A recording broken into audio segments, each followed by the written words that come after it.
రేపు జరిగే తెలంగాణ అవతరణ దశాబ్ది ఉత్సవాలు ఘనంగా జరుగుతున్నాయి. తెలంగాణ సంస్కృతి సాంప్రదాయాలు ఉట్టిపడేలా వైభవంగా నిర్వహించేందుకు ఏర్పాట్లు జరుగుతున్నాయి. దీనికోసం ట్యాంక్ బండ్ను సర్వంగా సుందరంగా తీర్చిదిద్దారు.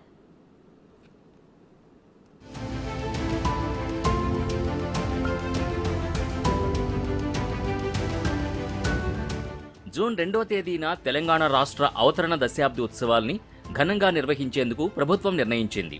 2వ తేదీ ఉదయం సికింద్రాబాద్ పెరేడ్ గ్రౌండ్స్లో జాతీయ జెండా ఆవిష్కరణ, ఇతర కార్యక్రమాలుంటాయి. సాయంత్రం ట్యాంక్ బండ్పై దశాబ్ది అవతరణ దినోత్సవాలు వైభవంగా నిర్వహిస్తారు.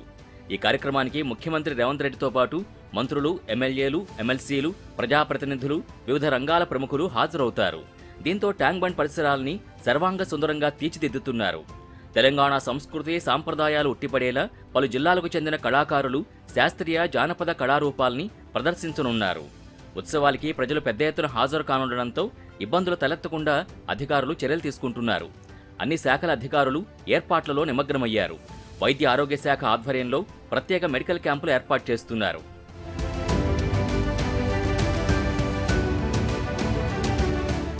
దశాబ్ది ఉత్సవాల రోజునే కవి, రచయిత అందశ్రీ రచించిన జయ జయ హే తెలంగాణ గీతాన్ని ముఖ్యమంత్రి జాతికి అంకితం చేయనున్నారు.